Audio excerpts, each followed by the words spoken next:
네, 수험생 여러분 안녕하세요. 행정학을 가르치는 황철군입니다. 오늘 지방직 구급 시험이 있었는데 여러분들 정말 고생 많으셨습니다. 시험 치르신 분들.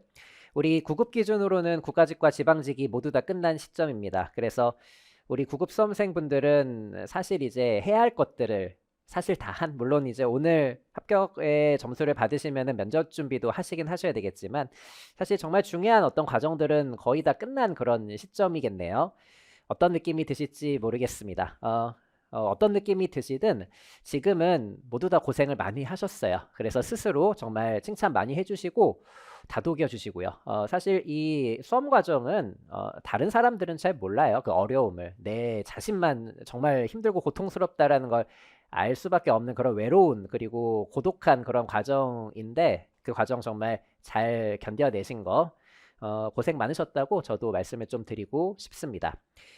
그래서 사실 요 그 기출분석 강의는 오늘 시험 보신 분들은 안 보셔도 돼요. 사실 이 강의는 내년 시험을 보실 분들을 위한 그런 콘텐츠이기 때문에 오늘 시험 보신 분들은 정말 며칠 동안에는 휴식하시고 그렇게 뭔가 마음을 조금 회복하시는 시간으로 삼으셨으면 좋겠고요.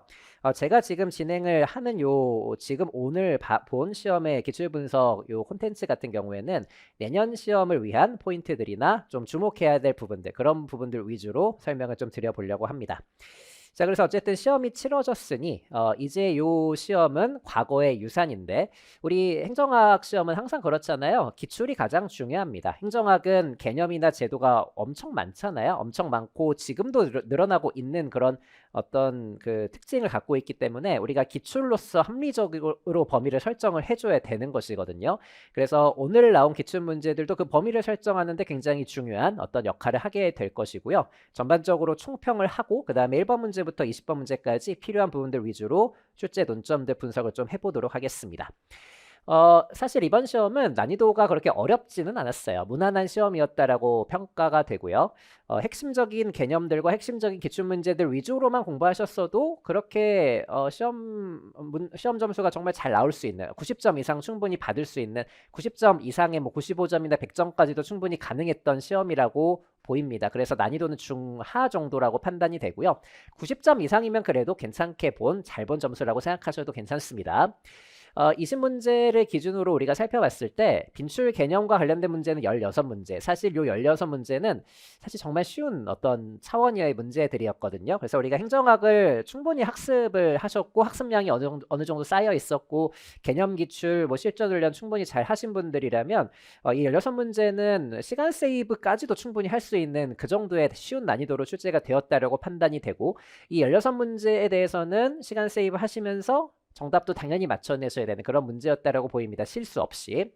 이번 시험 같은 경우에는 변별 문항은 4문제 정도였다라고 보이고요. 이 4문제 중에서 2문제 이상은 맞춰내셔야 되겠죠. 그래서 제가 90점 이상 받으시면 좋겠다라고 이제 말씀을 드린 근거가 이제 여기 나와 있는데 그 변별 문항이라고 한다면 그게 이제 현장에서 약간 고민을 하셔야 되는 현장에서 약간 당황스러움을 가질 수 있는 그런 문제들이라고 판단을 하시면 되겠고 우리가 1번 문제부터 한 12번 문제까지는 수월하게 넘어가셨을 거라고 생각을 해요. 근데 그러다가 이제 13번 문제가 가장 까다로운 문제였는데 이따가 제가 문제를 통해서 말씀을 드리겠는데 우리 13번 문제인 자원 의존 이론은 이 개념 자체가 독특하거든요. 논리 구조가. 그래서 1번 선지를 찍고 넘어가신 분들이 많으실 거라고 생각을 해요. 우리 이제 자원 의존 이론은 우리 그 조직은 환경에 의존할 수밖에 없다라는 것으로 가정을 하면서 들어가는 것은 맞아요. 의존을 할 수밖에 없는데 다만 거기서 끝나는 것이 아니라 그러면 피동적인 이론이 되는 것이니까 그 의존도를 줄이기 위한 전략을 세운다. 이렇게 이제 가는 이론인 것이거든요. 그래서 자원 의존 이론의 정확한 개념을 알고 있는지를 물어봤던 문제였는데 제가 수업 시간에 몇 차례 말씀도 드리기도 했었고 모의고사에서도 비슷한 문제를 풀어보기도 했었는데 다만 이 문제 같은 경우에는 4번 선지가 조금 이제 낯선 선지기는 했어요. 그래서 이 4번 선지가 어려웠고 1번 선지가 낚일 수 있는 선지였다라고 판단은 들기 때문에 가장 까다로운 문제였다라고 판단이 됩니다. 이따가도 말씀을 드리겠지만 이 13번 문제는 정답률이 한 20% 정도에 머무르고 있더라고요. 틀려도 합격에는 지장이 없을 그런 정답률이니까 너무 신경 쓰지 않으셔도 될 겁니다. 맞추신 분들은 잘 하셨고요. 그리고 시험장에서 16번 문제 우리 징계 관련해 가지고 4번 선지에서 정직이나 간복의 징계 처분을 휴직 기간 중에 집행정지를 해줘야 되는 것인지 뭐 하지 않아도 되는 것인지에 대한 어떤 판단의 여부, 이런 부분들은 우리가 수업 공부를 할 때 막 포인트를 갖고 공부를 하는 부분은 아니지만 현장에서 이게 적절한지 합리적인지는 판단을 하셔야 되는 문제였다라고 생각을 합니다. 이따가 또 문제에서 말씀을 드려볼게요. 그리고 18번 문제가 의외로 많이 틀리셨더라고요. 18번 문제를 틀린 이유를 제가 좀 생각을 해봤더니 한 2가지 정도로 정리를 좀 할 수 있을 것 같은데, 이것도 조금 이따가 말씀을 드릴 것이고, 기본적으로 4급 이상에게 재산 등록이 적용되는 것이 맞는데, 우리가 이제 헌법재판소 헌법연구관과 같은 좀 지역적인 사례가 등장해서 여기서 조금 어떤 사고 과정이 좀 헷갈리셨거나 꼬인 분들이 있으실 것 같기는 합니다. 그래서 난이도는 좀 중정도라고 판단이 되고요. 그리고 19번 문제, 우리 포토아롤로의 동기부여 이론, 요 기대 이론은 제가 기출문제 가지고 많이 말씀을 드렸던 주제이긴 한데, 이 주제가 9급에는 단독으로는 처음 나왔어요. 그래서 기출의 범위를 여전히 좁게 공부하셨다면 좀 틀릴 수 있었던 문제였다라고 생각이 들고, 우리가 올해 국가직 시험에서도 루빈의 예산결정 이론이 7급에만 출제되다가 9급으로 넘어온 것처럼 7급 문제들도 인사혁신처 출제 문제들이기 때문에 여러분들이 충분히 연습하실 수 있으셔야 돼요.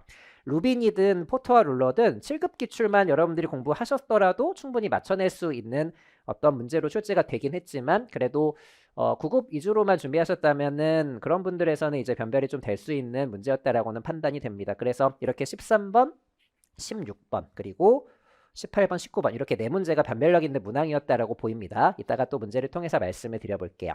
그래서 전체적으로 이런 변별 문항들에 대해서 여러분들이 득점을 하시는 게 합격에 굉장히 도움이 되는 것이기 때문에 자원 의존 이론도 마찬가지고, 그리고 이제 16개의 빈수의 개념에 대한 문제들도 마찬가지고, 기본적으로 개념에 대한 이해가 굉장히 중요했었던 부분이 이제 가장 기본적으로 깔려 있는 것이고요. 아까 이제 법령 문제 같은 경우에 이런 상황이 적절한지, 우리 뭐 감봉이나 정직과 관련해 가지고 휴직 기간 중에 집행을 정지해 주는 게 맞는 것인지 그렇지 않아도 되는 것인지에 대한 현장에서의 판단 같은 것들, 이런 판단은 평소에 많이 해두셔야 되거든요. 법조문들 많이 보시고 그 법조문들이 내 상식과 배치가 되는 것은 없는지, 그런 부분들을 평소에도 많이 훈련을 해두시면 분명히 도움이 되실 겁니다. 그리고 아까 말씀드린 포토와 룰러의 기대 이론 같은 경우에 7급 기출인데 넘어온 케이스니까 기출의 범위를 너무 좁게 보시면 안 되겠다. 이런 것들이 이번 시험에서도 잘 보여주는 시사점이다. 이렇게 분석을 할 수 있을 것 같습니다. 자, 그러면 이 정도로 총평을 하면 될 것 같고, 우리가 이제 1번 문제부터 전체적으로 살펴보면서 포인트들 좀 짤막짤막하게 또 다뤄보도록 합시다. 자, 바로 1번 문제부터 한번 들어가 볼게요. 자, 우리 1번 문제는 가장 전형적인 개념에 대한 문제였고요. 우리 관료제는 특징도 있지만 단점도 있잖아요. 이 병리현상이라는 것은 일종의 관료제의 문제점이라고 보시면 되겠고, 이 문제점과 관련된 여러 가지 단어들 많이 이제 공부를 하셨을 텐데, 1번 선지는 바로 이제 오답으로 골라내실 수 있으셔야 되는 게, 사실 법규나 규칙과 같은 수단을 간과하고 목표에만 지나치게 집착한다면 사실 병리현상이라고 보긴 어렵거든요. 병리현상이 되려면 법규나 규칙과 같은 수단과 목표를 비교했을 때 뭐에 지나치게 집착하게 되면 문제점이 되는 거예요. 목표에 집착하는 것보다는 수단에 집착하게 되면 문제가 되는 것이거든요. 이 2가지를 바꿔야 되겠죠, 기본적으로. 그래서 목표를 간과하고 법규나 규칙과 같은 수단에 지나치게 집착하는 것들의 관료제의 병리현상이라고 하고, 이거를 우리가 목표 대치 현상이라고 부르죠. 목표 대치 현상. 목표와 수단이 서로 자리를 뒤바꾸는 현상이라고 보시면 됩니다. 도덕적 해이라는 단어는 적절하지는 않다라고 판단이 됩니다. 우리 도덕적 해이는 대리인들이 사익을 추구하는 것과 관련이 되는 것이기 때문에 어떻게 이제 연결하면 좀 연결이 될 수도 있을 것 같긴 하지만 정확하게는 목표 대치가 맞아요. 이 현상과 관련해서는. 1번 선지를 정답으로 잘 골라내시면 되겠고요. 그리고 나머지 것들 뭐 법문 용례라든지 무사 안일이라든지 전문화로 인한 무능이라는 것들 개념 정리를 잘 해주고 있거든요. 그러니까 지금은 이제 이 1번 문제가 출제가 되었기 때문에 현장에서는 1번 찍고 넘어가시면 되지만, 앞으로 공부하실 분들은 2번, 3번, 4번에서 법문 용례, 무사 안일, 전문화로 인한 무능을 어떻게 보여주고 있는지를 이 문장들을 가지고, 공식적인 기출 문장들이니까요, 공부하시는데 쓰일 수 있는 그런 도구라고 생각하시면 좋겠습니다. 이런 문장들을 가지고 열심히 앞으로 공부를 해두시면 되실 거예요. 자, 1번 문제는 이렇게 우리가 접근을 좀 해봤고요. 기본적인 개념 문제였고요. 그리고 나카무라와 스모르드의 고지업제간, 여러분들이 많이 어려워하시는 주제인데 그래도 다행히 쉽게 쉽게 그래도 출제가 되었습니다. 그렇게 어렵지는 않게요. 우리 나카무라와 스모루드는 이 고지협재관이라는 두 문자는 외워가지고 들어가셔야 되고요. 이 고지협재관이 결정자와 집행자 간의 관계, 결정자와 집행자 간의 관계를 보여주는 5가지 유형이잖아요. 우리 고전적 기술관료형은 결정자의 권한이 가장 강한 형태이고, 지시적 위임가형은 결정자가 조금 더 강하긴 하지만 그래도 집행자로 약간의 수단적인 위임은 넘어가게 되는 것이고요. 여전히 결정자의 권한이 강한 것이고, 협상형은 둘의 힘이 비슷비슷해지는 것이고요. 이 재량적 실현가형부터는 집행자의 권한이 조금 강해지고, 관료적 기업가형에서는 아예 집행자들이 모두 다 결정을 해버리게 되는 것이죠. 그래서 이 문장을 가지고 어디에 해당되는지를 판단하실 때는 결정자의 권한이 강한지 집행자의 권한이 강한지를 먼저 좀 체크를 해두셔야 됩니다. 보시면 이제 결정자라는 사람의 역할이 등장을 하고 집행자라는 사람의 역할이 등장하잖아요. 읽어보시면 누구의 권한이 강하다라고 느껴지셔야 되냐면, 결정자는 추상적이고 일반적인 목표만 제시를 한다. 지금 권한이 그렇게 많진 않다라는 표현인 것입니다. 반면에 집행자는 그 목표를 구체화하고 필요한 정책 수단을 선택받은 등 광범위한 재량을 위임받아 정책을 집행한다. 누구의 권한이 더 강하다라는 표현이에요. 집행자의 권한이 더 강하다라는 것이니까 둘 중에 하나가 될 텐데, 이 관료적 기업가형이 되려면 수단과 결정 모두 다 사실상 집행자가 다 결정을 해줘야 되는 그런 식의 문장이 등장을 해줘야 되거든요. 절대적인 권력자 형태의 문장이 등장을 해줘야 됩니다. 이 문장은 그렇진 않잖아요. 여기에서는 결정자도 목표를 제시를 하기는 합니다. 다만 그 목표가 추상적이고 일반적일 뿐인 것이고, 능력 부족 때문에 결정자가 모두 다 결정하지 못하니 상당히 많은 부분을 집행자에게 넘긴다. 이런 것들이 바로 재량적 실현가형의 대표적인 문장이라고 보시면 되겠습니다. 이 부분도 수업 시간에 많이 말씀드렸던 포인트인데, 우리 정책 결정자는 추상적인 결정만 하는 것이고, 정책 집행자가 오히려 구체적이고 실질적인 정책 결정을 한다라는 거. 이게 재량적 실현가형의 포인트 중에 하나였잖아요. 이렇게 글을 읽는 문제로서 출제가 잘 되었습니다. 개념적인 문제였고, 다행히 이제 기본적인 개념에 대한 문제였기 때문에 잘 풀어내셨을 거라고 생각을 합니다. 이 정도로 이제 연습을 해두시면 될 것 같고, 이 문제는 쉬웠지만 사실 이 주제는 까다로운 주제기는 해요. 그래서 제가 지금 간략하게는 설명을 드렸지만, 고지협재관 순서대로 결정자에서 집행자로 권한이 어떻게 넘어가게 되는지에 대한 흐름을 타시는 게 굉장히 중요한 주제니까, 내년 시험을 준비하실 분들은 이 흐름에 맞춰가지고 이 주제에 대한 공부를 하셔야 될 겁니다. 되셨고, 3번 문제로 넘어갈게요. 우리 3번 문제는 정말 기본적인 문제죠. 우리 실적주의 하면은 보통 시험을 통해서 공무원을 객관적으로 선발하는 그런 관점이라고 보시면 되고, 실적주의 하면은 뭐 여러 가지랑 비교를 할 수가 있겠지만 가장 전형적으로는 역시 역관주의하고의 비교라고 이제 보시면 될 테고요. 쭉 읽어보시면은 4번 선지의 정당 정치 나오자마자 바로 역관주의 골라내시면 되겠죠. 우리 역관주의는 이제 정치인이 있을 때 이 정치인이 국민들로부터 선발을 받게 되면 이 정치인과 같은 배를 탔던 정당 소속의 당원들을 뽑아가지고 공무원을 임명하는 방식이라고 보시면 되겠고, 이러면 정당 중심으로 공무원을 임명하는 방식인 것이기 때문에 정당 정치 발달에 기여하고 민주성에도 충분히 기여할 수 있다는 것이 역관주의의 특징이라고 보시면 됩니다. 실적주의하고는 거리가 먼 문장이 되겠습니다. 반면에 이렇게 세 가지는 모두 다 실적주의의 장점 내지는 특징이라고 보시면 돼요. 우리가 이제 시험을 통해서 공무원을 선발하는 것을 실적주의라고 보시면 되겠고, 여러분들이 지금 오늘 시험을 보신 이유도 실적주의로 공무원이 되시기 위해서 시험을 보신 거잖아요. 시험이라는 것은 기본적으로 기회 균등과 관련이 되는 것입니다. 누구나 시험을 볼 수 있는 것이기 때문에. 그리고 시험을 통해서 들어온 사람들은 그래도 일을 잘한다라고 평가받는 사람들인 것이기 때문에 행정의 능률성도 충분히 제고가 될 수가 있는 것이고, 한번 시험 봐서 들어오게 되면 신분보장을 쭉 받게 되는 것이죠. 공정성과 안전성을 확보하는 데도 이제 이런 실적주의의 어떤 신분보장과 결부되는 측면들도 분명히 도움을 줄 수가 있겠다. 이렇게 실적주의는 특징들이 있는데, 이 실적주의의 특징을 역관주의하고 비교할 수가 있는지에 대한 가장 전형적인 문제였습니다. 되셨고, 4번 문제로 넘어가 볼게요.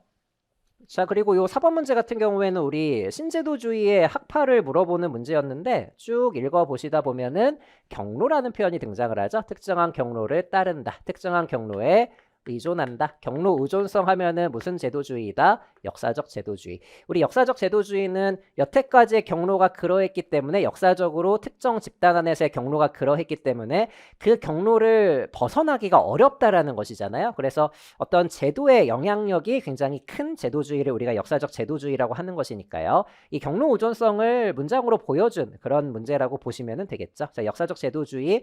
이런 식의 문제는 그렇게 막 일반적인 문제는 아니거든요. 우리가 신제도주의 학파를 단답형으로 물어본 적은 없었는데, 그래도 우리가 개념 위주로 공부를 잘 하셨다면 현장에서 판단을 하셨을 거라고 생각이 듭니다. 이런 문제는 틀리시면 안 됩니다. 자, 역사적 제도주의에 대한 기본적인 문제였고요. 자, 그리고 5번 문제로 바로 또 넘어가 볼게요. 5번 문제도 사실 공부를 많이 하신 분들이라면 이번 선지가 정답으로 바로 나오셨을 것은 같은데, 우리 단일성의 원칙은 두 가지로 해석이 될 수가 있는 거잖아요. 기본적으로는 무엇만 존재해줘야 된다?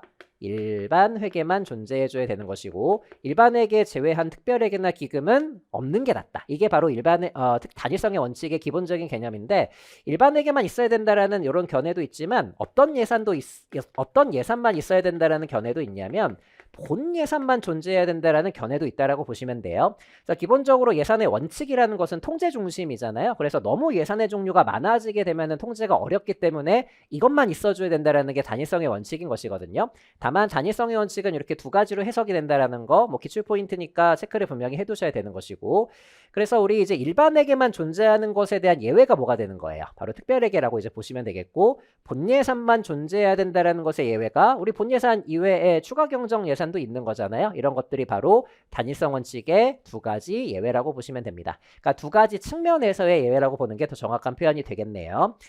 이 부분도 잘 찝어가지고 출제를 한 것 같고요. 기본적인 개념들을 잘 이해하고 있는지를 잘 보여준 문제였습니다. 되셨고 6번 문제로 넘어가 볼게요.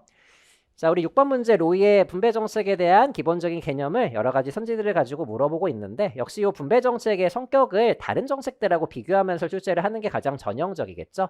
그래서 분배정책의 성격들을 쭉 읽어보시면 역시 분배정책은 다른 정책하고는 좀 비교가 되는 측면이 안정적이다라는 특징입니다. 분배정책은 국가가 골고루 나눠주잖아요. 그렇기 때문에 누구나 다 좋아해요. 누구나 좋아하고 안정적이다. 안정적이기 때문에 담합행위도 충분히 가능하다. 다 좋아하는 것이기 때문에. 그래서 우리가 로그롤링이나 포크배럴 많이 이제 공부하는 단어들이 되는데, 로그롤링은 통나무를 같이 굴리는 담합행위라고 생각하시면 되겠고, 포크배럴은 돼지 먹이통이잖아요. 돼지 먹이통 앞에 먹이를 던져놨더니 누구나 다 좋아하기 때문에 다 달려들어가지고 갈라먹는 현상이라고 보시면 되겠죠. 이런 것들은 다 좋아하는 분배정책에서 나타나는 특징이라고 보시면 됩니다. 3번 선지의 로그롤링과 포크배럴 둘 다 분배정책을 잘 보여주는 굉장히 중요한 키워드들이었습니다. 이런 것들을 가지고 정답은 잘 골라내시면 되겠고, 사실 이 분배정책은 1번 선지에 나와 있는 재분배 정책하고 비교하는 게 역시 제일 중요한 포인트이기는 하죠. 둘 다 분배 정책이긴 하지만 우리 재분배 정책은 위에서, 그러니까 고소득층으로부터 저소득층으로 이전시키는 제도가 되잖아요. 나눠주는 것이긴 하지만 취약계층에게 집중적으로 나눠준다면 재분배 정책이 되는 것이 되겠죠. 불균형하게 형성된 것들을 집단 간에 이동시키는 정책이다. 저거는 재분배 정책의 특징이 되는 것이고, 그리고 이번 선지는 로이의 정책 중에 구성 정책의 대표적인 사례들입니다. 우리가 정부기관, 선거구 다 국가를 구성하는 정책들이 되는 것이니까요.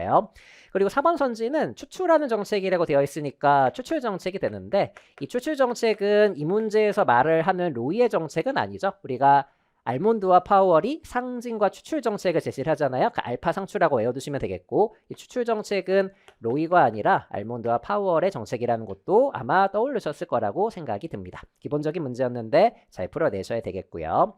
자, 그리고 7번 문제로 넘어가 보도록 합시다. 이것도 내적 타당성 위험 요인의 굉장히 전형적인 문제죠. 이게 사례들만 좀 바뀔 뿐이지 이런 식의 유형들로는 이미 많이 출제가 된 문제이기는 합니다. 우리가 보통 이제 어떤 강이 오염됐을 때 비가 많이 내리는 사건, 요게 이제 기출된 사건이기는 하거든요. 그러니까 이것도 이제 3번 선지에 나와 있는 역사 요인이 정답이 되는데, 여기에서는 이제 흡연율에 영향을 미치기 위해서 정부가 정책을 펼치는 것이거든요. 뭐 공공정책, 공공장소 흡연 금지 정책을 통해서 흡연율을 낮추겠다라는 뭐 그런 식의 인과관계를 찾아내는 게 이 정책 평가에서 가장 중요한 포인트가 되겠죠. 뭐 간략하게 적어보자면 특정 정책을 통해서, 정부의 정책을 통해서 흡연율에 영향력을 좀 미쳐보겠다. 이게 정부의 어떤 그 의도일 것이고, 이게 입증이 되면 인과관계가 있다라고 평가를 할 수가 있게 되는 것이거든요. 그래서 우리가 이제 흡연율이 실제로 20만큼 낮아진 것이 표면적으로는 보인다라고 한번 가정을 해보도록 합시다. 근데 이게 실제 정책의 효과만이 아니라 어떤 것의 영향일 수도 있는 것이냐면, 외부의 캠페인 때문에 흡연율이 떨어졌을 수도 있다라고 보는 거잖아요. 그러니까 외부의 캠페인 때문에, 이 캠페인 때문에 사실은 흡연율이 10만큼 떨어졌을 수도 있는 것이거든요. 이러면 정책의 효과는 20이 아니라 몇이라고 볼 수 있는 거예요? 10이라고 볼 수가 있는 것이죠. 그러니까 요 20이 모두 다 정책의 효과는 아닐 수도 있겠다. 근데 요것을 우리가 모르는 상태에서는 마치 정책의 효과가 20만큼이 될 거라고 오해가 분명히 발생할 수 있다라고 보시면 됩니다. 그러니까 요 인과관계를 왜곡하는 요인 중에 하나라고 이제 보시면은 되겠습니다. 인과관계를 왜곡할 수 있는 요인이 바로 이제 역사 요인이라고 보시면 되고, 이 부분을 덜어내줘야 돼요. 그래서 이 부분을 덜어내줘야 정확하게 10만큼의 인과관계를 끄집어낼 수 있는 것, 이런 것들이 우리가 내적 타당성을 정확하게 판단하고 평가할 수 있는 포인트가 되겠습니다. 어쨌든 제가 전반적으로 개념 설명은 드렸는데 실제 현장에서는 이렇게까지 안 하셔도 되겠고요. 이렇게 인과관계에 영향을 미치는 바깥의 사건인 것이기 때문에 역사 요인이나 사건 효과다, 그렇게 판단하시면 충분하실 텐데, 다만 요 내적 타당성의 위험 요인 문제들은 이렇게 출제되는 경우들이 많아요. 그래서 전형적인 사례들 충분히 공부해 두시고 연습해 두시면은 도움이 분명히 되실 거예요. 되셨고요. 8번 문제로 넘어가 보도록 하겠습니다. 자, 요 8번 문제 같은 경우에는 우리 계획예산제도에 대한 설명을 쭉 이제 나열해 놓고 있고요. 이걸 가지고 4번 선지를 골라내시면 돼요. 계획예산제도 하면은 누구의 역할이 굉장히 강할 수밖에 없는 것이냐면 정부의 역할이 강할 수밖에 없는 것이죠. 전반적인 전략계획하에서 장기적이고 합리적으로 자원을 배분하겠다라는 게 계획예산제도가 되는 것이니까요. 이 국방예산에 처음으로 도입했다라는 것도 힌트가 될 것이고, 장기적인 관점, 과학적인 방법, 합리화를 기대했다. 다 총체주의적인 느낌을 잘 갖고 가시면 되겠죠.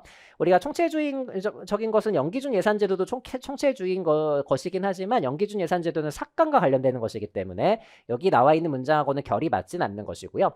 그리고 미국의 케네디 대통령이 이제 1960년대 대통령이잖아요. 뭐 거기까지 모르셔도 되겠지만 어쨌든 우리가 1960년대 미국에서 국방부에 먼저 도입이 되었는데 그게 잘 되어가지고 확장된 이런 식의 사례들이라고 보시면 될 것 같습니다. 자, 그래서 기본적으로 우리가 이제 장기, 과학, 합리화라는 이런 식의 키워드들을 가지고 1960년대 계획예산제도 골라내시면 그렇게 문제가 없었을 8번 문제였어요. 되셨고요. 9번 문제로 바로 넘어가 볼게요. 우리가 이제 첫 번째 장은 이렇게 약간 단답형 문제들이 많이 출제가 되어가지고 시간 세이브에 유리하셨을 거라고는 생각이 듭니다. 자, 우리 9번 문제 한번 가보시면 9번 문제도 여러분들 많이 공부하셨을 보충성의 원칙이네요. 우리 보충성의 원칙은 기초부터 출발하자. 기초부터 출발해서 우리나라 같은 경우에는 광역으로 넘어가는 것이고, 여기서도 문제가 해결되지 않으면 중앙정부가 보충을 해주면 되겠다. 어쨌든 제일 중요한 것은 기초부터 출발하자라는 것입니다. 그래서 우리가 사무를 배분해 줄 때 최하위 행정 단위로부터 출발하자라는 것이고, 우리나라 같은 경우에 이제 기초 지방자치단체에게 우선적으로 권한을 배분해 주자라는 원칙이 되겠죠. 여기서 해결하기 어려운 경우에만 상급 단위인 광역, 그 다음에 중앙으로 넘어가 줘야 된다라는 거. 우리가 사무 배분의 원칙 중에 가장 중요한 원칙이 보충성의 원칙이 되는 것이니까 문제는 이렇게 이제 깔끔하게 풀어내시면 되실 거예요. 되셨고요. 10번 문제로 또 바로 넘어가 볼게요. 자, 10번 문제도 우리 쓰레기통 모형을 또 설명해주고 있는 문제여서 이런 문제들은 가볍게 이제 풀어내셔야 됩니다. 자, 우리 사실 1번 첫 번째 문장만 보셔도 쓰레기통 모형이 나오셔야 되는데, 조직화된 무정부 상태라는 게 이제 나와 있죠. 조직화된 무정부 상태는 무질서가 심각한 상태라는 것이죠. 무질서가 아예 조직화되어 있다는 것이니까 마치 쓰레기통 안에 쓰레기들이 막 이렇게 뒤섞여 있는 것처럼 그런 상황 속에서 정책이 결정된다라는 걸 보여주는 은유적인 표현이 되는 것이고, 그 다음에 문해창기 잘 보여주잖아요. 문제, 해결책, 참여자, 선택기, 이렇게 네 가지가 쓰레기통 안에 있는데 네 가지가 각자 굴러다니다가 갑자기 우연하게 모이게 되면 정책이 결정된다라고 보는 뭐 그런 식의 쓰레기통 모형, 이렇게 우연한 계기로 합류를 하게 되었을 때 정책 결정이 발생한다라고 본다. 쓰레기통 모형을 잘 설명해주는 문장들이기 때문에 이건 역시도 내년 시험을 보시는 분들이라면 공부를 잘 해두셔야 되는 문장이 되겠습니다. 자, 그러면 10번 문제도 이 정도로 해결을 하시면 되겠고, 11번 문제로 넘어가 볼게요. 자, 우리 11번 문제 BSC도 시험이 오랜만에 나왔는데, BSC의 관점이 네 가지가 있죠. 고제 내양 네 가지가 있는데, 그 중에서 이 고객 관점의 성과지표들, 고객이라는 것은 정부의 영역에서는 민원인이라고 이제 보시면 되겠죠. 민원인이나 정책의 수혜자나 뭐 이런 사람들이라고 보시면 될 겁니다. 그래서 고객의 만족도, 이때 고객은 민원인이라고 보시면 되겠고, 민원인의 불만율도 마찬가지이고요. 정책의 수능도, 수능이라는 것은 정책을 펼쳤을 때 잘 따르는지의 여부를 수능도라고 하는 것이죠. 이건 역시도 고객과 관련되는 표현이 되는 것이기 때문에 이렇게 세 가지는 고제 내학 중에서 고객 관점의 성과지표가 맞겠죠. 반면에 1번 선지의 직무 만족도는 민원인과는 관련이 없는 거잖아요. 직무 만족도는 실제 정부 내에서 일을 하는 내부 구성원들과 관련되는 것이고, 특히 그 중에서도 내부 구성원들의 학습과 성장 관점을 좀 평가하는 성과지표 중에 하나가 된다라는 거. 뭐 이렇게 어렵게 출제가 되진 않았지만 우리가 네 가지 관점이 있다라는 것도 당연히 알고 계셔야 되겠고, 그 네 가지 관점을 구체적으로 살펴볼 수 있는 성과지표들을 구분하는 문제. 기출포인트 쉬운 문제였지만 기출포인트 다시 한번 확인해 두시면 되겠습니다. 되셨고 12번 문제로 넘어가 봅시다. 요 12번 문제는 12번 문제까지는 제 생각에는 그렇게 문제없이 여러분들이 풀어내셨을 거라고 생각을 합니다. 요 12번 문제 같은 경우에는 지방공무원법이라고 나와 있지만 사실 인사 파트의 문제죠. 우리가 국가공무원법이든 지방공무원법이든 위급 멸군이라는 개념들이라든지 전직이나 전보에 대한 개념들은 똑같은 것이기 때문에 이 문제는 지방의 어떤 문제라기보다는 인사 파트의 문제라고 보시는 게 맞고요. 여기 나와 있는 것 중에 이제 전직이라는 개념이 등장하면 뭐랑 반드시 비교를 해두셔야 된다? 전직과 전보를 비교를 잘 해두셔야 된다. 우리 전직과 전보는 똑같은 내부 임용은 맞는데 전직이라는 것은 직렬 자체를 이동하는 것이고요. 반면에 이제 전보는 같은 직렬, 같은 직급 내에서 업무만 바꾸는 것들, 그러니까 같은 직렬이나 같은 직급 내에서 내가 민원 업무를 하다가 서무 업무를 보거나 이런 것들을 업무를 바꾼다라고 표현하기 때문에 전보라고 표현을 하게 되는 것이고, 고위공무원단 직위 안에서도 보직 변경을 할 수가 있겠죠. 우리가 고위공무원단도 예를 들면은 뭐 정책 결정 관련된 업무를 하다가 아니면은 이제 기획 조정 관련된 업무로 넘어가 가지고 이렇게 업무를 두루두루 수행을 할 수도 있거든요. 이렇게 업무 정도를 바꿔주는 것을 뭐라고 한다? 전보라고 표현을 하게 되는 것이니까 항상 전직이 나오든 전보가 나오든 두 가지는 비교를 분명히 해두셔야 되겠습니다. 이것도 전형적인 기출 포인트였고요. 전직이 나왔을 때 전보랑 비교가 들어간다라는 출제 논점을 이미 익숙하게 공부하셨다면은 사실 그렇게 어렵지 않았을 문제였을 겁니다. 그리고 나머지 것들은 우리 위급열군이 이제 출제가 되었는데 위급열군을 외워두셔야 돼요. 직위가 모이면 직급이 되고 직급이 모이면 직렬이 되고 직렬이 모이면 직군이 되는 것이고요. 직렬 아래에 직류라는 개념이 세부적으로 있다. 이걸 가지고 이제 뭐 1번이나 2번 선지 같은 것들을 풀어내시면 되겠죠. 직류라는 것은 직렬 내에서 세부적인 것들, 그리고 직군이라는 것은 직렬을 모은 것들이다. 1번하고 2번 선지는 요 순서 논점을 가지고 풀어내시면 되는 것이고, 그리고 이 직렬과 직급을 비교를 했을 때 직급은 종류, 곤란도, 책임도가 모두 다 유사하다면 직렬은 직무의 종류는 유사하지만 책임성과 곤란성은 좀 다른 것들을 묶어놓은 직급의 군이라는 개념도 4번 선지에서 잘 보여주고 있는 것이죠. 우리가 직류나 뭐 직렬 같은 개념들이 조금 어려울 수는 있는데 암기를 해두시면 돼요. 이 부분은 저 두 문자와 제가 말씀드리는 포인트만 잘 암기해 두시면 어떤 문제든지 다 풀리게 되어 있는 것이니까 그렇게 앞으로도 접근을 하시면 전혀 문제가 없을 거예요. 사실 여기까지는 시험이 너무 쉬웠다라는 생각이 들기도 해요. 여기까지는요. 근데 이제 13번 문제부터 20번 문제까지 해서 아마 여러분들이 변별력이 있는 문제들이 꽤 많이 출제가 되었기 때문에 여기에서 집중해가지고 문제를 잘 풀어내신 분들이 이번 시험에서 고득점 하셨을 거라고 생각을 합니다. 일단 13번 문제부터 한번 가볼게요. 요 13번 문제는 난이도가 꽤 어려웠던 문제고, 아까 제가 서두에서 말씀드렸던 것처럼 이게 정답률이 한 20% 초반대로 지금 형성이 되기 때문에 틀려도 합격에 그렇게 지장을 주지는 않을 문제이기는 합니다만, 자원 의존 이론은 조금 이제 그 정답률에 아쉬운 부분이 있는 게, 이 이론은 좀 독특한 이론이기 때문에 제가 수업 시간에 몇 차례 말씀을 드리기는 했거든요. 우리 자원 의존 이론은 다만 그럼에도 불구하고 4번 선지가 좀 어려웠기 때문에 현장에서의 판단이 안 되셨을 것은 같은데, 1번부터 3번 선지까지를 묶으면 이게 자원 의존 이론이 돼요. 그러니까 이 자원 의존 이론은 임의론이잖아요. 이게 이제 환경 결정론이 아니라 임의론이기 때문에 여러분들이 1번 선지가 환경에 의존한다라고 되어 있어서 환경 결정론에 가까운 선지라고 판단하셔가지고 제끼셨을 것은 같은데, 자원 의존 이론은 기본적으로 조직은 환경에 의존할 수밖에 없다라고 보죠. 왜냐하면 어느 조직이든지 간에 모든 조직들은 다 조금씩 부족해요. 이렇게 어떤 자원들이 없거든요. 그렇기 때문에 이 자원을 획득하기 위해서는 환경이나 다른 조직에 의존할 수밖에 없다라고 보는 것입니다. 전제는 여기서부터 출발을 하는 거예요. 우리 조직은 자원이 부족하다. 그래서 그 자원을 바깥에 있는 환경 같은 곳에서 의존할 수밖에 없다. 다만 거기서 끝나면은 피동적인 이론이 되겠지만 거기서 끝나지 않기 때문에 능동적인 임의론이 되겠죠. 그래서 우리가 이 부족한 부분들을 채우기 위해서 다른 조직이나 환경에 마냥 또 의존하는 것은 아니고 적절하게 개입하고 전략을 세운다. 이게 이제 가장 중요한 포인트기는 합니다. 그래서 환경에 의존하는 것은 맞으나 여기서 끝나는 것은 아니고요. 조직에 의한 전략적 선택이 중요하다고 보는 것이고 이 부분을 너무 의존하면 또 문제가 되는 것이기 때문에 그래서 능동적으로 환경에 영향을 미치려고 한다라는 것도 다소 모순돼 보이지만 사실 1번부터 3번 선지까지 묻게 되면 모순되는 것은 아니에요. 기본적으로 자원 의존 이론은 자원을 획득하는 데 환경에 의존할 수밖에 없지만 그 의존도를 줄이기 위한 전략적이고 능동적인 선택을 한다. 이렇게 이제 묶어두시는 게 적절한 어떤 학습이 되겠죠. 이 13번 문제 같은 경우에 제가 자원 의존 이론은 분명히 헷갈릴 수 있기 때문에 모의고사에서도 단독으로 이 문제를 내기도 했거든요. 그래서 거의 비슷한 문장들이 있기도 할 거예요. 모의고사 시즌 2의 문제에 아마 찾아보시면 1번 선지의 문장도 아마 들어가 있을 겁니다. 그래서 우리가 뭐 그렇게 생각이 나셨다면 풀어내셨을 것은 같은데 다만 요 4번 선지가 까다롭기는 하죠. 요 4번 선지는 사실은 그냥 하나만한 얘기인 것도 같기도 하거든요. 그래서 1번하고 4번 선지 중에서 4번 선지는 그냥 옳은 것 같다는 생각 때문에 1번 선지를 정답으로 골라내시고 그렇게 이제 넘어가신 분들도 많으실 것 같은데 요 4번 선지는 어렵습니다. 요 4번 선지는 공동체 생태학 이론에서 등장하는 문장이에요. 공동체 생태론. 이 문장은 저도 이제 찾아봤는데 이게 우리 행정학 전공 서적 중에 새 조직론이라는 가장 이제 중요한 교재가 있긴 하거든요. 거기 공동체 생태론에 약간 들어가 있는 문장이기는 해요. 문장과 표로 좀 정리가 되어 있긴 한데 여태까지 기출된 바는 없기 때문에 굉장히 지엽적인 주제이기는 하죠. 우리가 보통 이제 자원 의존 이론은 임의론이기 때문에 보통 이제 환경 결정론하고 비교를 하는 경우들이 많고요. 이 공동체 생태론도 임의론이잖아요.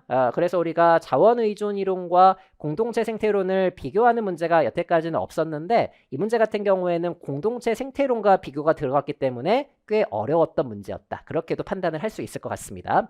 자, 아까도 말씀드린 것처럼 틀렸다고 해서 너무 걱정하실 필요는 없고요. 이제 앞으로 공부하실 분들은 요 논점은 기억을 해두셔야 됩니다. 자원 의존 이론과 무엇도 비교를 할 수가 있어줘야 되겠다. 공동체 생태학 이론도 비교를 해줄 수 있어줘야 되겠다. 둘 모두 임의론에 들어가는 것이긴 하지만 포인트는 조금 다르다라는 것을 가지고 출제를 한 문제이기 때문에 꽤 어려웠던 문제였던 것은 맞습니다. 어쨌든 13번 문제 같은 것들 여러분들이 잘 헤쳐나가시려면 자원 의존 이론에 대한 개념을 정확하게 이해하시고 들어가실 수 있으셔야 된다는 걸 잘 보여줬던 문제였다라고 생각을 합니다. 자, 13번 문제는 앞으로도 우리가 그런 식으로 또 열심히 연습을 할 거예요. 되셨고 14번 문제로 넘어가 볼게요. 14번 문제는 사실 라이트의 모형이기 때문에 정답을 1번으로 잘 골라내시면 돼요. 여기에서 이제 1번 선지는 사실 라이트는 2번하고 3번하고 4번 선지에 나와 있는 것처럼 내포권이냐, 뭐 대등권이냐, 중첩권이냐 이렇게 세 가지로 구분을 하잖아요. 그리고 연방, 주, 지방 정부로 구분을 하는 것이기 때문에 이렇게 구분하는 국가는 어디가 되는 거예요? 미국이잖아요. 기본적으로 라이트는 미국 기준으로 세 가지의 유형을 도출을 해내게 되는 학자가 되는 것이라서 1번 선지에 영국 나오자마자 좀 이상한데 라는 느낌은 좀 드셔야 되겠고요. 그래서 뭐 2번, 3번, 4번 읽어보시면 특별히 문제가 되진 않거든요. 우리 3번 선지의 대등권위 모형은 분리가 되어 있다. 연방하고 주정부까지는 분리돼서 상호 독립된 어떤 관계를 가지는데 알고 계신 것처럼 그 아래에 있는 주랑 지방정부 간에는 또 내포되는 형태라는 것도 알고 계시는 사항이죠. 이것도 최근에 기출이 됐던 사항이니까 다 분리가 되는 것은 아니고 연방과 주까지는 분리가 되고 주와 지방은 아래쪽에 있는 영역은 또 내포 형태라는 것도 중요 출제 포인트가 됩니다. 반면에 이제 내포권위형은 그냥 다 수직적인 관계라는 뜻이고 4번의 중첩권위형은 서로 협력을 한다. 그래서 서로 협력을 하기 위해서는 일단은 각기 고유하고 독립적인 영역은 갖고 있어줘야 되는 것이고 그 다음에 이제 공유가 들어가줘야 된다라는 거. 독립적이면서도 협력적인 어떤 특징이 중첩권위형에서 잘 드러나 있는 문장이 되겠습니다. 자, 나머지 것들 특별히 문제가 없으니까 1번 선지 잘 골라내시면 되는데 이 1번 선지 같은 경우에는 영국의 관계를 설명하는 건 로즈의 모형이에요. 우리 로즈의 그 권력 의존 모형이라는 거 공부를 하셨던 분들은 아마 기억이 나셨을 텐데 우리가 중앙정부가 우위에 있는 자원이 무엇이고 지방정부가 우위에 있는 자원이 무엇인지 그런 것들 이제 떠올려 보시면 되겠고 정확하게 로즈의 모형은 5가지 형태의 자원을 제시를 하기는 하거든요. 이게 정보자원, 그리고 재정적인 자원, 법률적인 자원, 그리고 조직적인 자원, 권위적인 자원 이렇게 해가지고 5가지를 제시를 하기도 하니까 이 로즈 모형 관련해서 1번 선지 가지고도 이제 공부를 좀 해두시면 좋겠고요. 다만 이 문제는 이제 라이트의 모형과 로즈의 모형을 비교하라는 문제였기 때문에 그 비교 포인트 가지고 깔끔하게 문제만 풀어내시면 되겠습니다. 자, 14번 문제도 그렇게 어렵지는 않았고요. 그리고 15번 문제로 넘어가 봅시다. 우리 윌스대 교재 정치 모형은 항상 헷갈려요. 이제 항상 헷갈리는 이유가 요 기업가 정치하고 그리고 고객 정치 이 두 가지가 헷갈릴 수밖에 없으니까 평소에 연습을 많이 해두셔야 되는데 용어에 정답이 다 들어가 있죠. 우리 기업가 정치와 고객 정치는 어디에 집중되는지를 잘 보시면 되는 것인데 고객 정치 같은 경우에는 고객은 어떤 집단이라고 보시면 돼요.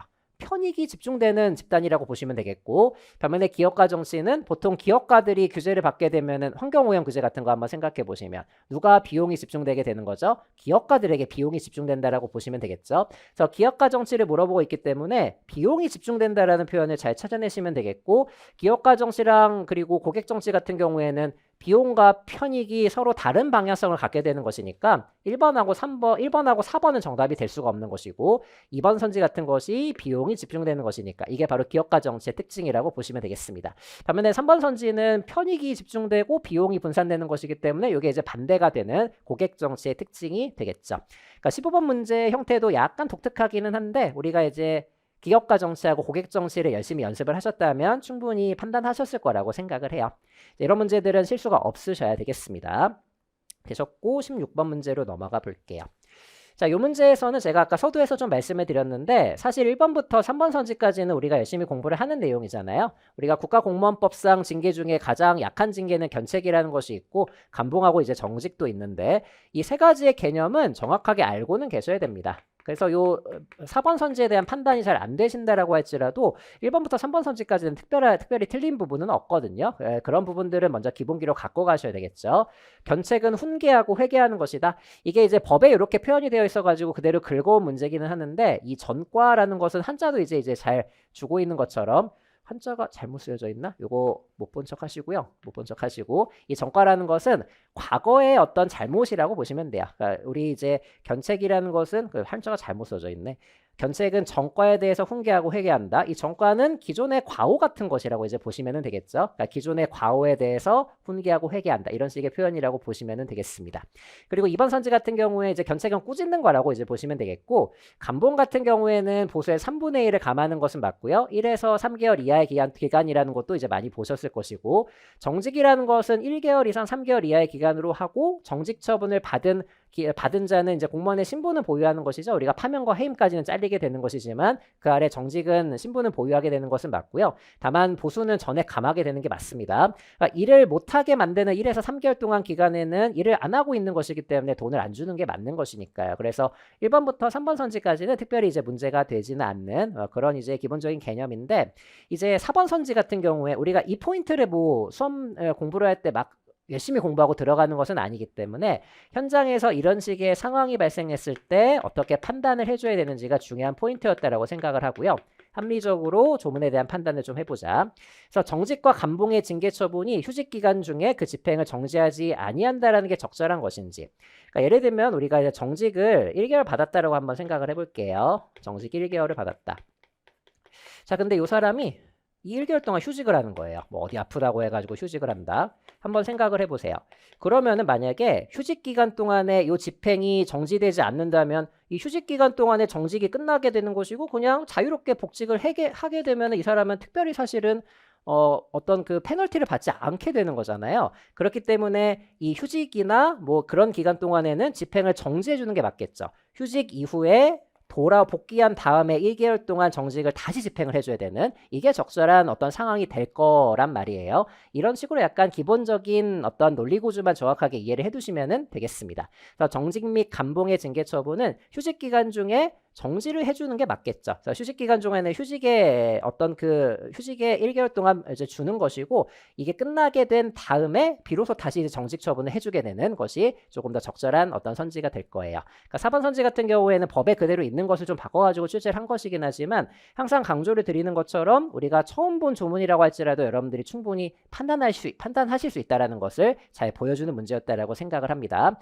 정답률이 그렇게 낮지는 않더라고요. 여러분들이 잘 판단하신 것 같고요. 1번부터 3번 선지까지가 워낙 명확했기 때문에 정답은 잘 맞춰내신 것 같아요. 어쨌든 이 문제의 형태나 출제 포인트들이 굉장히 중요한 것이기 때문에 이렇게 낯선 조문들이 출제될 수도 있겠구나 이런 부분들은 범위를 넓히는 것이 아니라 합리적으로 판단하는 연습을 좀 해두는 게 좋겠구나 이렇게 여러분들이 좀 준비하시면 더 좋을 듯 합니다. 되셨고 17번 문제로 넘어가 볼게요. 자, 우리 네트워크 조직은 우리가 많이 연습했던 것인데 네트워크 조직은 문제가 출제가 되게 되면 장점도 출제가 되지만 단점들도 많이 출제가 되는 편이거든요. 그래서 이 문제 같은 경우에 그런 부분들이 잘 어우러진 문제라고 판단이 됩니다. 기본적으로 네트워크 조직은 유기적인 구조잖아요. 그래서 우리가 쭉 읽어보다 보면은 유기적인 구조랑 좀 배치가 되는 문제들이 출제가 되는데 바로 3번 선지가 되죠. 우리가 유기적인 구조는 기계적 구조보다 훨씬 더 신속하게 대응하기 위해서 만든단 말이에요. 그렇기 때문에 환경 변화에 신속하게 적응하기 어려운 조직이라는 표현은 유기적 구조하고 맞지 않는 그런 표현이 될 수밖에 없겠죠. 우리가 이제 기계적 구조 같은 경우에는 너무 피라미드 형태이고 문제가 발생했을 때 위로부터 명령을 기다려줘야 되기 때문에 이렇게 신속하게 대응하기가 좀 어려울 수가 있는데 반면에 유기적 구조는 그런 위계 질서 없이 바로바로 현장에서 대응할 수 있기 때문에 우리가 활용을 한단 말이죠. 그래서 3번 선지는 기계적 구조의 문제점이 되는 것이지 유기적 구조의 문제점으로는 적절하지 않다. 이렇게 우리가 연습했던 것들을 활용해 두시면 되겠습니다. 자, 그리고 요 네트워크 조직은 뭐 우리 조직에서만 담당하는 것이 아니라 여러 조직들을 활용하는 이게 바로 이제 네트워크 조직이 되는 것이기 때문에 굳이 내가 모든 것들을 갖고 있을 필요는 없는 거잖아요. 그렇기 때문에 자원 절약 및 비용 절감을 기대할 수 있다라는 장점도 있는 반면에 모호할 수가 있는 거예요. 우리가 기계적인 구조는 명확한 경계도 갖고 있고 명확하게 똘똘 뭉쳐져 있는 반면에 특히 이 유기적 구조로서의 네트워크 조직은 모호하고 정체성이나 응집성이 약화될 수 있다라는 기본적인 단점들도 여전히 출제가 좀 되고 있는 편입니다.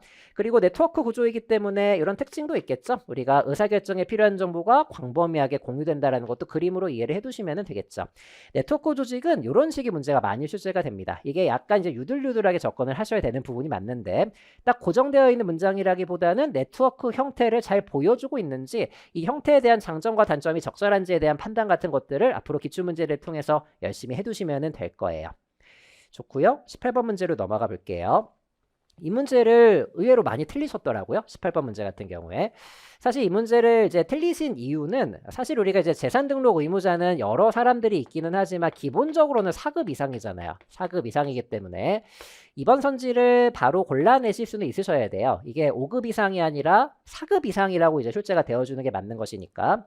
근데 이제 조금 현장에서 판단이 어려우셨을 부분은 뭐냐면 뭐 예를 들면 이제 고위공무원단에 속하는 일반직 공무원을 포함한 4급 이상, 뭐 일반직 공무원, 국가공무원이나 지방공무원 괜찮고 그리고 교육감도 높은 사람이기 때문에 기본적으로 재산 등록은 해줘야 되겠죠. 그리고 교육장에 조금 헷갈리셨을 수는 있는데 이 교육장이라는 사람도 우리 4급 상당의 교육공무원이 맞거든요.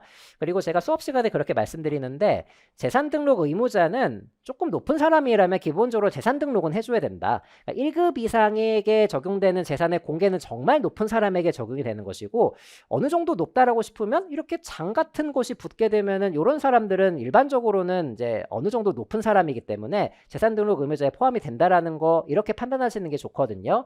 그래서 우리가 이제 교육장도 그런 식으로 한번 접근하셨으면 좋았을 것 같고요. 이 4번 선지의 헌법재판소 헌법연구관이 조금 헷갈리셨을 것은 같은데 그러니까 요게 될지 말지가 아직 어렴풋하기 때문에 이번 선지에서 이제 꼬이셨을 것은 같아요. 그러니까 우리가 이제 공부를 하는 내용이 뭐냐면 원칙은 그러니까 재산 등록 관련해서 원칙은 4급 이상이 맞죠. 원칙적으로는 이제 4급 이상이 맞는데 예외적으로는 누구도 포함이 될 수가 있냐면 5에서 7급이 포함되는 영역도 있기도 하죠. 다만 이 영역은 인허가를 내준다라든지 세금과 관련이 된다라든지 뭐 계약과 관련이 된다라든지 이해관계가 얽히고 설켜 있는 부분이 있다면 그럴 때는 5에서 7급 공무원들도 재산 등록을 해줘야 되는 게 맞는 거예요. 예외이긴 하지만 이것도 가능할 수는 있는데 이 국가정보원 직원이나 대통령 경호처 경호공무원은 그런 어떤 사적이고 경제적인 이해관계가 있는 사람들은 아닌 것이거든요. 그러니까 이런 사람들 우리가 뭐 재정경제부나 여러분들 뭐 지방공무원 중에 5에서 7급 공무원 중에 인허가를 담당한다거나 그런 사람들이라면은 재산 등록 의무자에 포함이 될 수가 있겠지만 국가공무원 직원이나 대통령 경호처 경호공무원들이 여러분들의 이해관계하고는 별로 관련은 없는 사람들이란 말이에요. 그렇기 때문에 이 사람들은 원칙이 그냥 적용된다라고 보시면은 되겠습니다. 아마 요게 또 떠올리셔가지고 될 것도 같아라는 생각을 하셨을 것도 같은데 그게 조금 어려웠을 부분이라고는 생각을 합니다. 현장에서는요. 다만 기본적으로 재산등록 의무자는 4급 이상이 맞습니다. 4급 이상이 맞고 어느 정도 높은 사람이라면 재산등록 정도는 다 해줘야 된다라고 생각하시면 될 거예요. 앞으로도 그렇게 준비를 좀 해두셨으면 좋겠고 뭐 지금은 요 교육장이나 헌법연구관이 출제가 되었기 때문에 앞으로는 지식적으로는 알고 계셔야 되겠지만 또 이 사람들 말고도 지역적인 사람들이 여전히 더 있거든요. 그런 사람들에 대한 판단을 하실 때는 어느 정도 높은 사람이라면 재산 등록 정도는 해줘야 된다라는 요 느낌을 갖고 또 접근하시는 것도 연습을 해두시면 좋을 것 같습니다. 자, 18번 문제도 어느 정도는 변별력을 좀 갖추고 있는 문제라고 생각을 합니다. 되셨고 19번 문제로 넘어가 볼게요. 요 19번 문제는 많이 우리가 연습을 했던 주제인데 요거 7급 주제이죠. 7급 주제인데 9급으로 사실상 거의 최초로 넘어오게 된 주제이고요. 우리가 이제 국가직 때도 그랬죠. 국가직 때도 루빈의 실시간 예산 운영 모형이 7급에만 출제되다가 9급으로 출제가 이제 된 사례 중에 하나였는데 이 주제도 이제 마찬가지가 되었습니다. 우리 포토와 롤레의 동기부여 이론인 기대 이론이라는 거 업적 만족 이론이라고 부르기도 하는 것이고 이 이론은 7급으로는 단독으로도 출제가 되고 선지로도 많이 출제가 되는데 9급도 이제는 출제가 되고 있다. 그러니까 7급 기출들을 열심히 공부하셨다면 특별히 틀리지는 않으셨을 문제이기는 한데 그냥 7급 기출 안 보고 9급 기출 정도로 좀 좁혀서 공부하셨던 분들이라면 틀릴 수밖에 없었던 문제이기도 합니다. 이게 이제 그 부름의 기대 이론을 업그레이드한 거잖아요. 기본적으로 노력이 있으면은 성과가 있을 거라고 기대를 하게 되고 이 성과가 보상으로 연결되는 수단성까지 그리고 보상의 유의성까지가 보통 우리 부름의 기대 이론이라면 여기에다가 우리 이제 포터와 롤러는 약간 더 하게 되는데 뭐 예를 들면 보상을 둘로 나눈다라는 것도 중요한 부분이고 여기에서는 4번 선지에 나와 있는 것처럼 이 만족도라는 것을 추가적으로 체크를 하게 됩니다. 그러니까 보상에 대한 만족도가 높으면 이렇게 이제 피드백이 된다라고 보는 것이죠. 만족도가 낮으면은 노력도 이제 더 안 하게 된다라는 것이고. 그래서 포터와 롤러의 동기부여 이론은 부름의 기대 이론에 조금 더 이제 업그레이드를 한 그런 이론이라고 보시면 돼요. 그래서 4번 선지에 나와 있는 것처럼 이 보상이 공정해져야 되는 것이고 불공정하다라고 인식될 경우에는 무엇을 충족시키지 못한다? 만족감을 충족시키지 못한다. 이 만족도라는 것을 추가로 체크했다라고 보시면 되겠죠. 그래서 4번 선지 같은 것이 이제 부름의 기대 이론에서 업그레이드된 그런 추가적인 포인트라고 보시면 되겠습니다.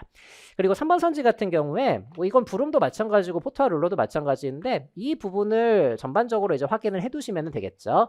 노력이 성과에 영향을 미칠 수 있다는 점을 간과한다라는 것이 아니라 이 부분을 여전히 유지한다라고 보시면 되겠고 우리가 열심히 공부하셨던 분들은 노력이 성과로 연결되기 위해서 여기에 뭔가 또 추가가 되는 변수들이 있다라는 것까지도 우리가 열심히 연습을 하게 되는 거잖아요. 개인의 역할인지라는 뭐 그런 것들이나 노력 같은 것들도 전반적으로는 성과로 연결될 때 중요한 어떤 역할을 한다라는 것도 우리가 공부하고 들어가는 것이기 때문에 3번 선지는 말이 안 맞다라는 거 공부하셨던 분들이라면 충분히 알고 계실 지식이라고 생각이 듭니다. 자, 그리고 1번 선지 같은 경우에 당연히 과정 이론이 되겠고 이 과정에 집중하는 것이기 때문에 그리고 보상을 이제 2번 선지에 나와 있는 것처럼 내재적 보상과 외재적 보상으로 나누는 건 역시 부름의 기대 이론을 업그레이드한 포인트로서 알고 계셔야 되는 그런 지식이었다라고 판단이 됩니다. 19번 문제에서도 포인트 내지는 출제의 어떤 인지를 좀 해두셔야 되는 것이 너무 9급 기출에만 매몰되지 마시고 우리가 인사혁신처에서 출제한 것들이라면 7급, 9급 가리지 않고 다 풀어보셔야 되거든요. 요새는 7급, 9급의 주제의 어떤 차이점은 없어요. 그게 조금 어렵게 나올 수는 7급에서는 조금 어렵게 나올 수는 있겠지만 주제의 차이는 없다. 그래서 루빈의 모형이나 포터와 롤러의 모형 같은 것들도 그런 식으로 한번 접근해 두시고 앞으로도 그럴 주제들이 많기 때문에 7급 기출 문제들의 주제들이나 기출 문제들도 제가 열심히 전달을 좀 해드리도록 할 겁니다. 되셨고요. 마지막 문제 확인을 좀 해볼게요. 자, 우리 국가 결산 관련해서 가장 중요한 단계를 물어보고 있죠. 가장 중요한 단계는 4월 10일입니다. 그래서 4월 10일이 거의 사실은 결산에서 출제가 되는 어떤 그 일자라고 보시면 되는데 이번에 이제 정부 조직 개편이 되면서 재정경제부 장관이라든지 기획예산처 장관이라는 표현들이 등장을 하기도 했네요. 이런 부분들도 우리가 이제 공부했던 내용들이고 결산은 기본적으로 누가 총괄을 한다? 재정경제부 장관이죠. 이제 재정경제부 장관이 총괄을 하게 되는 것이고 원래 대부분의 예산 과정은 다 기획예산처 장관이 총괄을 하는데 그중에서의 결산은 재정경제부 장관이 총괄을 하게 되는 것이라서 주어가 그렇게 들어가 있는 것이고요. 재정경제부 장관이 국가결산 보고서를 감사원에게 제출하는 날짜 이게 바로 이제 4월 10일이라고 보시면 되고 그리고 기획예산처 장관에게도 제출을 해줘야 되는데 공유 차원입니다. 업무 공유 차원에서 제출해주게 되는 것이고요. 중요한 것은 감사원에 제출한다라는 것이고 감사원에서 뭐를 담당하기 때문에 결산 검사라는 것을 담당하기 때문에 감사원에게 제출을 하는 게 이제 원칙이 되는 것인데 기획예산처 장관도 알고는 있어줘야 되는 것이라서 공유 차원에서 4월 10일까지 제출은 해주게 된다라고 보시면 되겠습니다. 우리가 이 결산 관련해서는 여기 나와 있는 2월 말, 4월 10일, 5월 20일, 5월 30일 이 기간들이 다 중요하긴 한데 특히 이렇게 재정경제부가 감사원에게 어떤 그 문서를 제출을 해주는 날짜 이 4월 10일이 가장 중요한 것이기 때문에 사실 대부분의 기출에서는 저 4월 10일이 다 물어보고 있다는 것도 앞으로 여러분들이 기출 학습을 하시면서 잘 정리를 해두셔야 되는 부분이 되겠습니다. 자, 그러면 이제 올해 지방직 국어 문제들 출제 포인트들 위주로 쭉 한번 살펴봤고요. 이제 여기 나와 있는 내용들 다 우리가 내년 시험을 대비하시는 분들을 위해서 기본 강의라든지 뭐 기출 강의라든지 다 녹여내가지고 제가 또 업그레이드해서 여러분들에게 전달을 해드릴 거예요. 자, 이번 올해 시험 같은 경우 구급 시험은 이제 마무리가 잘 된 것이니까 다시 한번 혹시 지금까지 이 강의를 들으신 이번 시험을 보신 분들 다시 한번 고생했다라는 말씀을 좀 드리고 싶고 이제 내년 시험을 준비하시는 뭐 수시생분들 같은 경우에는 이렇게 문제가 출제되니까 제가 이렇게 공부하셨으면 좋겠다라는 그런 가이드들을 중간중간 좀 드렸는데 그런 가이드들 제가 잘 정리해가지고 앞으로 본 수업 때도 여러분들 고득점 할 수 있게 그렇게 작업을 좀 해보도록 하겠습니다. 고생 많으셨어요. 저도 이제 구급 시험이 끝나게 되면은 약간 안도를 하게 되기는 해요. 어느 정도 이제 본질적이고 가장 중심적인 시험들이 끝나게 되니까. 다만 이제 올해 이제 7급 시험 같은 것도 남아있기 때문에 7급 시험 보시는 분들도 제가 또 이제 필요한 부분들 계속 이제 전달을 해드릴 것이고 그때까지도 열심히 저도 해보도록 하겠습니다. 고생 많으셨고 저는 또 본 수업 때 뵙도록 할게요. 수고하셨습니다.